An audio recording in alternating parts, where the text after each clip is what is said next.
All right, well, welcome back. We'll have another conversation just about bowling and things in general, and let's just get into it. Let's talk about money. Money. Let's talk about we're wearing green shirts. Is that what it is? Yeah. green. Yeah. Dustin's broke. Well, you got blue on, so you must. Oh, I got a green right here. Yeah, it's got a green right here. Small amount of money. We got a little money. Me and Simon if that's the case, we went rich today. If that's the case, then Simon should be green from head to toe. That's true. I only say that because we're basically halfway through the year. It's June right now, and I saw the PBA. They did this little post about the top 5 money earners for 2021 thus far, and I saw all the numbers, and I'm like, Kyle obviously was having a record season. He won the $250,000, and he won this, and he ain't here, so we ain't talking about him. Other than the fact that he's leading, right? He's made $470, almost $500,000. I think he can. Pretty confident he can crack a $500,000. He'll get to $500,000. Pretty easy. Yeah, because he's got some other opportunities. I mean, he's guaranteed money to our finals and stuff like that. Like another, which is amazing. So anyway, I make this post on social media, and I'm like, look at these numbers, the top 5. You're in the top 5, I think like 125 or something like that. And I'm like, this is great for bowling. These guys are making a lot of money, and I'm excited. I'm happy. I'm like, they're only halfway through the year, so I'm pumped about this post that I'm getting ready to make. I post this video on social media, and like, I'm getting crowbarred over it. Like, I'm mad because people are like, well, that's not a lot of money, and if I did, if we were golf or if we were this, that's pretty sad, and what about 100th place, and what about 200th place? And I'm like, what? Bro, let me tell you something. If I made, I don't know, I know you're at 125 and you're probably somewhere in the 60s. If I made $60,000 halfway through the year doing what I love to do, I'm happy, bro. That's a lot of money. I worked at a bowling ball company and I made $100,000 and I thought I was like good. I liked what I did. I thought I got a lot of money and I thought things were great. This dude made more than I made in 6 months. We got one guy who's almost going to make $500,000 in 6 months. And people are complaining. What? Shut up. You don't make that amount of money. Shut up. So it's the people that are not doing it that are. I had to ask somebody what a normal what a normal salary is, because the way that we've done it, you don't know. You bowl week in, week out. Did I make money? Did I lose money? And then kind of see where it goes. Yeah, and I've told you that I don't really make a lot of comments on social media because, in my opinion, like, there's no win for someone in like our position. Zero. You lose no matter what you do. Yeah. But it's at a certain point, it's like there's guys that they can't get it through their head. They're talking about, well, what about the mid-level guys and these guys? And these guys they're getting paid to show up the bowl. I'm like, well, guess what? At one point, we didn't get paid to show up the bowl either. We put the work in. We did it. We're successful. We earned that money to show up the bowl. It wasn't just handed to us overnight. Like, that was earned. You have the same exact opportunity, and now more. Like, when I came out, I told you before, Low Shedder won his first title for $8,000. He'd been on tour for a decade and won his first title for $8,000 on national television. Not an extra flame event, not flow bowling. National television, $8,000. And now these guys are complaining that, well, no, none of the mid-level guys get enough. Well, bowl better. Like, I'm sorry, but bowl better. Kyle made almost $500,000 already. Do I think that number is slightly skewed because the players paid a lot more because they weren't sure of what COVID was going to happen, so they kind of put their eggs in one basket, but he benefited from it. It is what it is. It is what it is. $150,000 extra normal than the other majors that have been paying $100,000, but that's great for him. He's, setting a record is going to be good for the sport because it brings eyes from outside of the sport in, which could also relate to more dollars, Correct. Which means more dollars coming in, mid-level guys are going to make more money. I mean, you have to like support the sport. You have to support what Coley and Bolero have done already.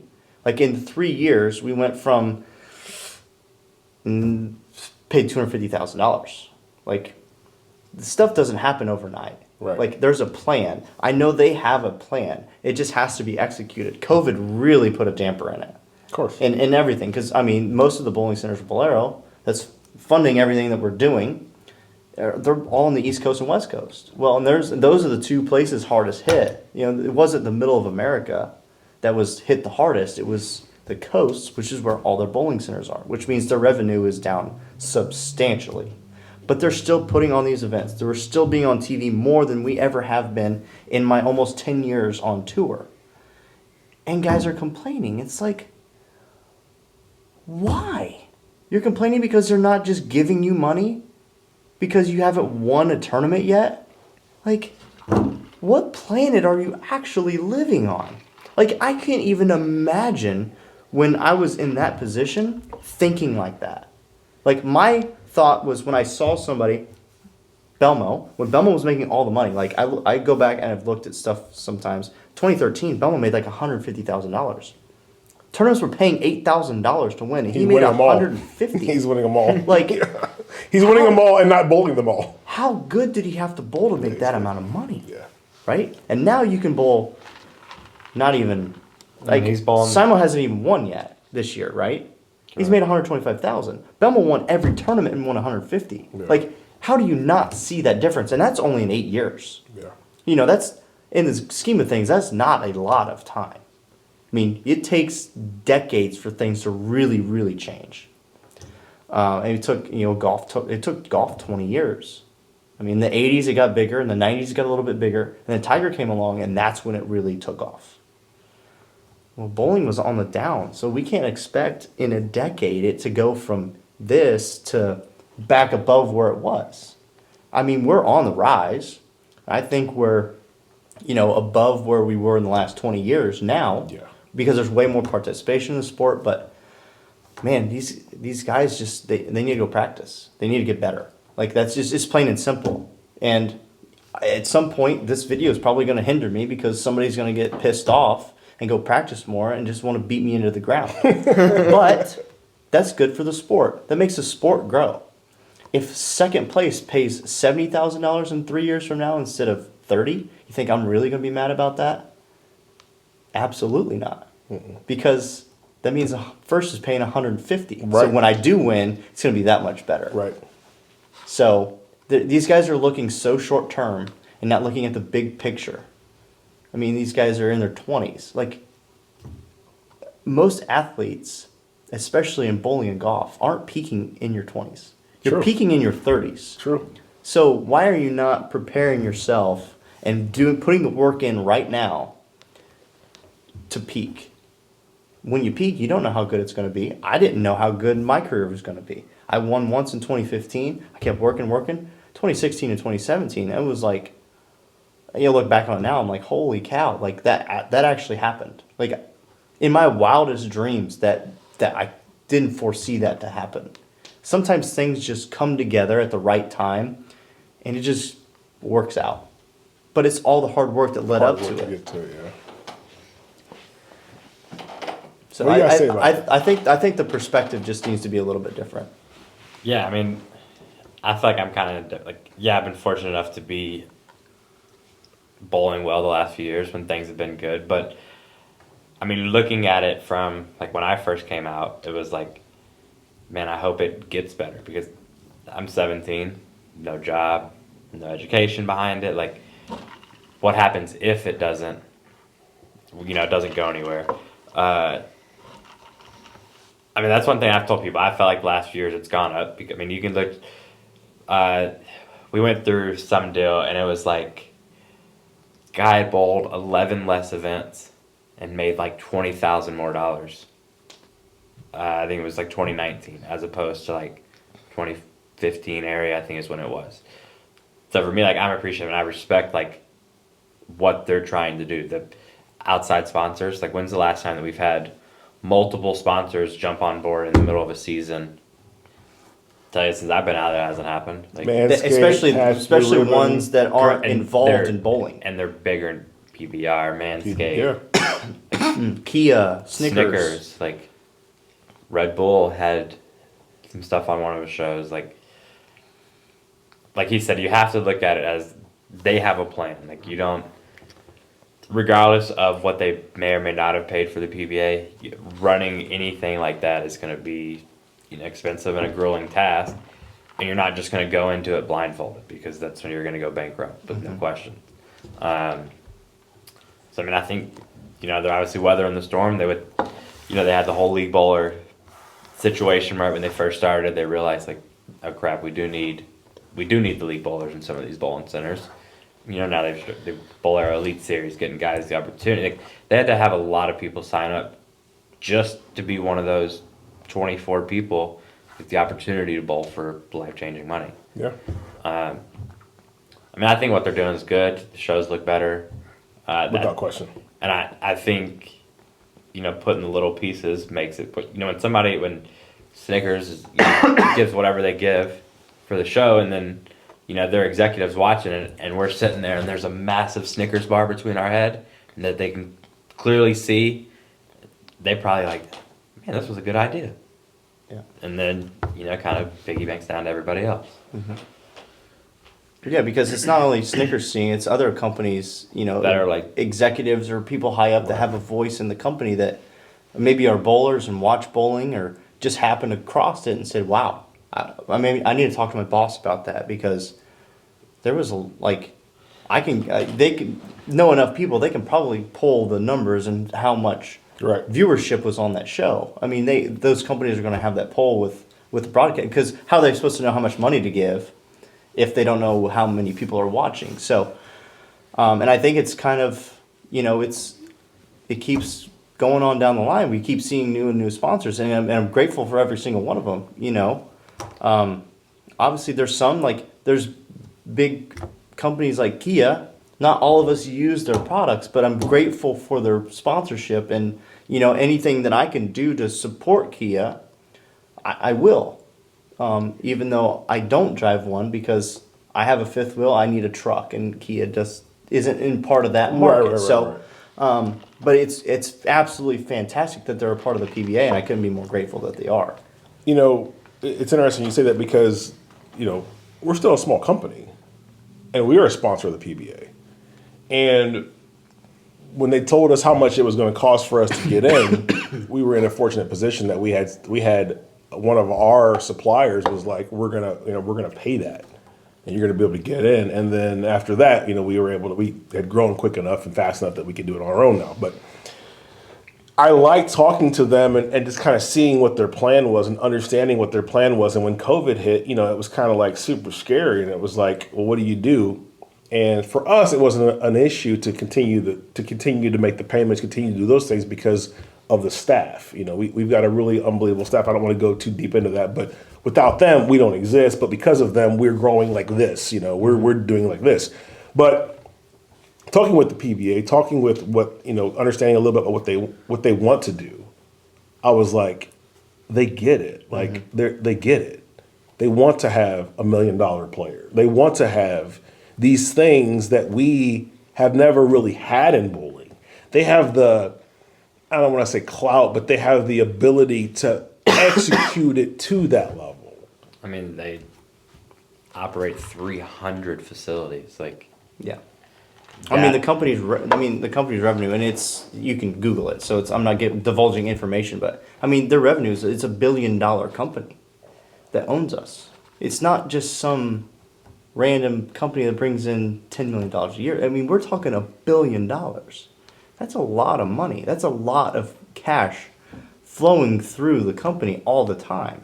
It gives them a lot of leverage. They have that many facilities. They have that much capital coming in all the time. It gives them a lot of flexibility to try new things. Yeah, and let's not get it twisted. They had to buy those facilities. They've had to spend a lot of money. Absolutely. They had to renovate a lot. I don't think that they're actually, I don't know this, I have no idea, but I don't think that they're actually making money. I think that they're in the investing phase with the promise that they will make money off of this thing. It's the same thing when you start any business. I mean, even with, I mean, we're small, but even with us, like, without making that investment, you can't get to $1 million. You know what I mean? Or multi-million dollars. So I understand that. I understand that you've got to be able to invest. We've got to be able to pay to put our logo on your jersey if we're going to be able to say we've got a player on the PBA tour. I mean, that's just how it works. So I get it. I think what they're doing is good. It's great for bowling. Like, what they're doing is good for bowling. Whether you like some of the decisions that they make or some of the things that have happened, that's like anything else. Yeah. But at the end of the day, they're trying to help grow bowling. Yeah, the overall picture is good. And anybody, in my opinion, who's trying to do that, I'm willing to support. So when they told us the number, I was like, oh, that's high, but we have it, so we'll do it.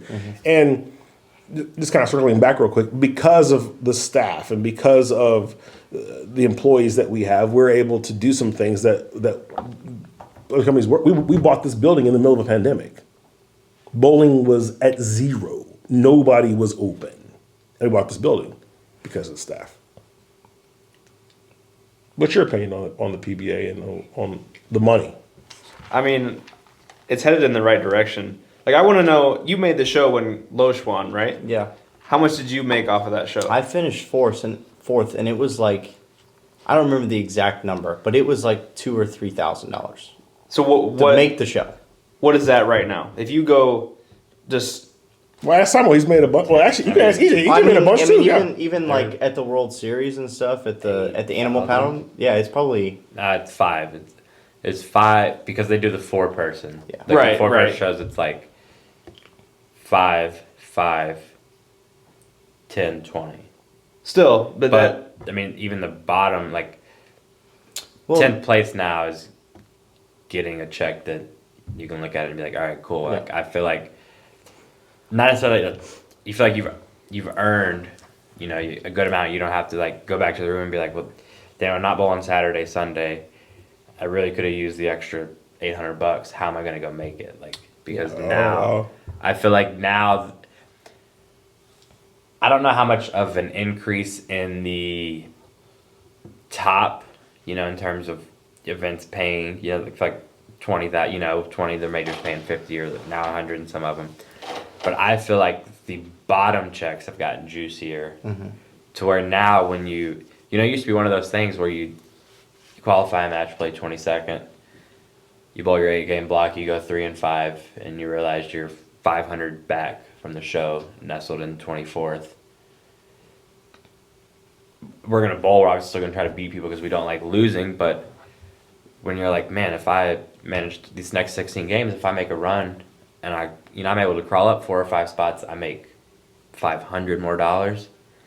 You're like, well, damn, I just kind of want to get it over with. 500, but you look at that where, every spot I can move up is 500. Like, then I feel like it changes things because now you're not scraping the bottom of the barrel. Like you're earning a decent check for competing with the best in the world. yeah, and the TSC this year, obviously not everyone can bowl that event because you have to have won something Right. to even be eligible. But I don't remember what 24th paid, but it was like $4,000. It was 35,000 to miss the show. Right. Wow. So And then 11th or 12th. it was still like $10,000, right? Yeah, it might have even been more than that. I think it was like 15. Yeah. Yeah, So I mean, it might the have been. TSC was by far It might have since been. I've been out. It might have been like 5,000 to make. the best top to match bottom Like it was incredible. payout that I looked at it, was like, so you're like I said, wow, I can. Normally you miss the show, you're like, it's obviously a few thousand you miss out on. You miss out on the opportunity of winning because you're looking at a check for a few $1,000. Yeah. As opposed to, I could have won and make 20,000 incentive, yada yada. Now it's like, oh damn, I 6th, 7th, and you're getting. The TOC was 35,000 for 6. Yeah. Wow. And that goes back to what you were saying. Like you make match play into 22nd, 23rd. Well, it's 5,000. But let's say I bowled the first 8 games. I'm there. The next 16, you can get hot and you get on a run. You can make up hundreds of pins really fast. with the 30 bonus, you're like, well, I can get to 10th. I've done that before. Well, now you're looking at between $5,000 to $12,000 to make the run. Whereas 5-6 years ago, the difference of making a run from there to there was like $1,500 or Maybe, $2,000. There- So I mean, it's a 5x in this one matters. particular instance matters. that. I think that feeds back to where if those people that were online that were talking about those middle guys, they would actually go back, like he said. It's not just going to go, to the moon off the rip, but you go and look at what a guy who'd finish 20th 3 or 4 years ago at the same event, what they get now, they'd be like, oh wow. Yeah, it's You know, up. It's up 50%.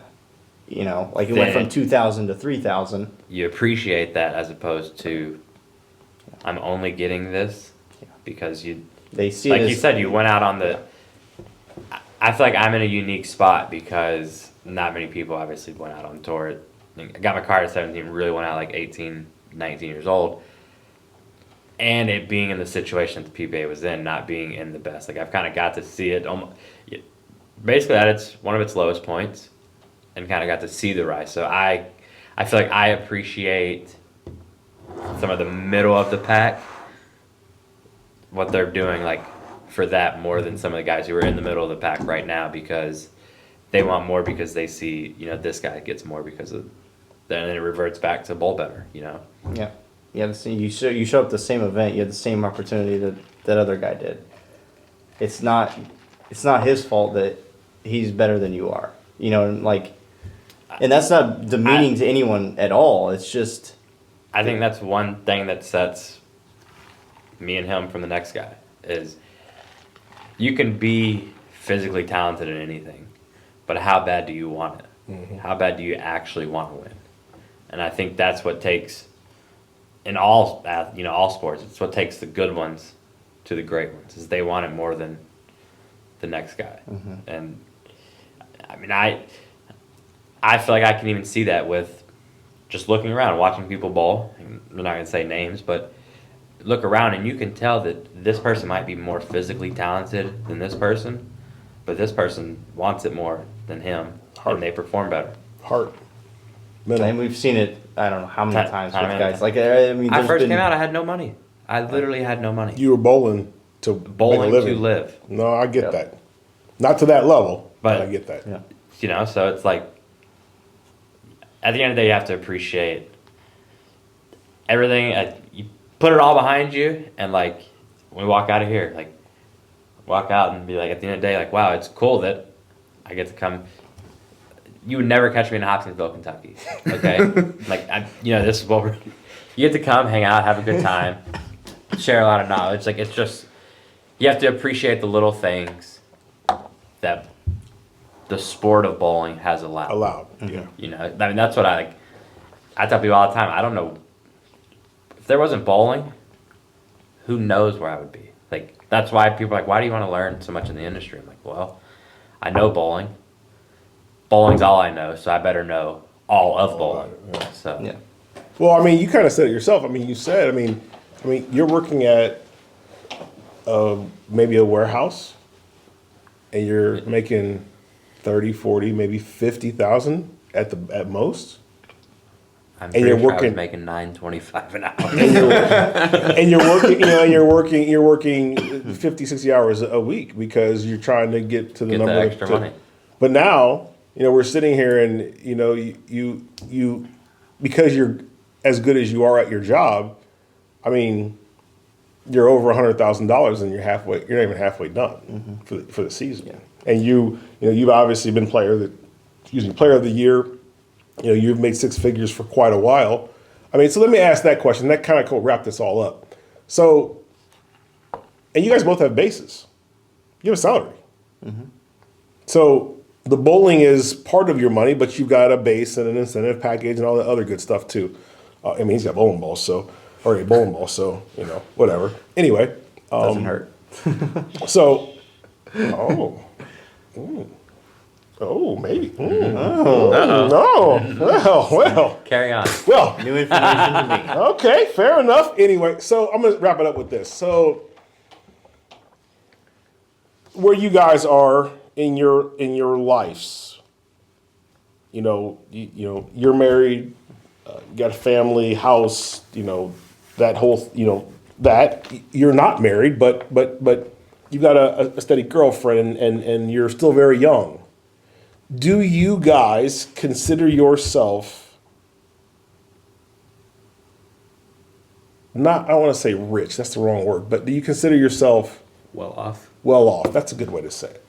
I look at it as fortunate. Like for me personally, like I lived on my own at 15, bowled a tournament where after I paid the event, paid the Calcutta, I had like $6 or $7 back when McDoubles were actually $1. So like me, yeah, it's you feel like you're at the point where I can kind of do what I want. Like if I want to go somewhere, I can. But I look at it as more of like being appreciative and like not wanting to be back at nothing. Like that scares me because I know how close it was to being in that situation. And I feel like he's bowled long enough, you bowl long enough. You've seen it where you can tell somebody's like they're bowling because they need to eat. Like just 2 months ago and they were fine. Their swing's a little bit different. Then you watch somebody knowing that, all right, when I put my shoes on, if I bowl bad, I could leave here with nothing. I think that's what irrelevant to being well off or whatever. That's kind of what motivates me is I don't want to be in that situation. Yeah, and my situation was way different than yours. Obviously, you didn't really have a family, when you were younger. I've always had the full support of my whole family. We just never had money. I mean, I worked for my parents. My parents owned a bowling center, but not even close were we well off of anything. I mean, we lived off of $24,000 a year for 4 of us. Yeah, I was gonna say. We all know the bowling industry is a hard one. We had nothing. Make a living in. And I think the situations that you went through and what I went through really kind of defines who we are now. And we think about what can happen 10 years from now. Like, what if I can't bowl tomorrow? Like, we've thought about that question before. And I know I have, like, I've invested money in a lot of different things to make sure that if I can't bowl tomorrow, I gave myself a period of time. I can pay all my bills and figure out what to do. Because I'm in the same, like, I started college, never finished. I don't have an education. So it's bowling. That's all I know.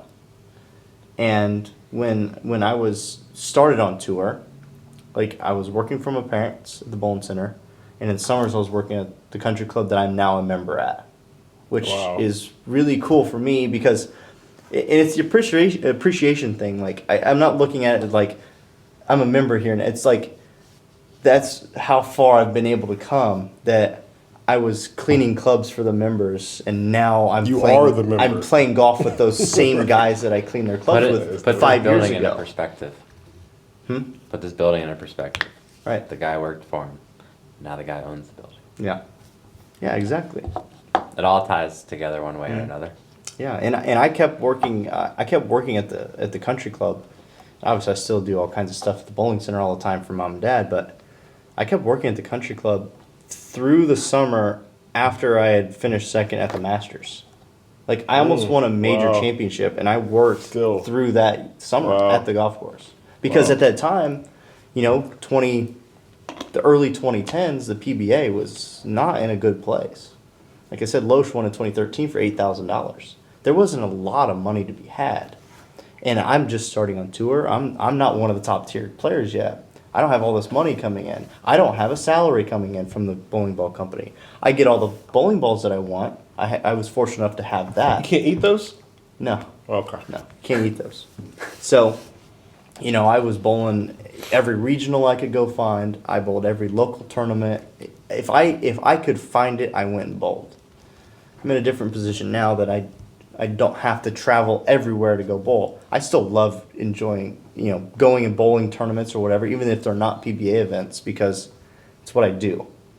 I like winning. I like winning a lot of money.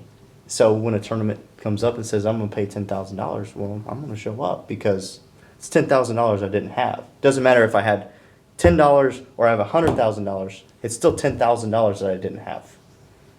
So, would have made a bigger difference back then, yeah, but it's still impactful now. Right. It still makes a difference. It's just not as big as it once was. But $10,000 10 times is a lot of freaking money. So I show up and bowl. I'm good at what I do, and I enjoy it because I like chasing winning. So and our perspective changes over time. And I know when we first started, it was bowling to pay bills. It was bowling to eat. It was bowling to not be on the street.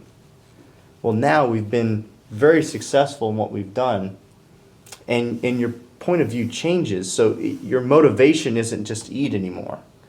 And that's why I think sometimes you see some athletes, they peak out really soon because they did make so much money that their work ethic tapers off. Right. And that's what separates really good players to elites. Like, what drives you now? Is it the money? Because it's like, I make so much, it doesn't matter. Or is it, I'm going to curb stomp you and I'm going to beat you to a pulp? I watched Tiger Woods my entire life. He never, after 1997, he could have never touched a golf club ever again and made so much money that it didn't matter. The fact that he went on and has tied for the most wins ever in the history of the game of golf shows what motivated him. Right. It wasn't the money. It wasn't the money. It wasn't the money. Money did not motivate him at all. It wasn't money. Because he came from a military family. They didn't have a lot of money. They did okay, but they didn't have a ton. So when he got all this money, when he first signed on the PGA Tour, before he hit a shot as a professional, he made $96 million before he hit a shot in 1996. If that doesn't tell you what motivated him, I don't know what to tell you. And I'll circle back to the guys that are in the middle. What motivates you? Because it tells me the money motivates you, not winning, not being the greatest that's ever played the game. So at some point, you're going to taper off.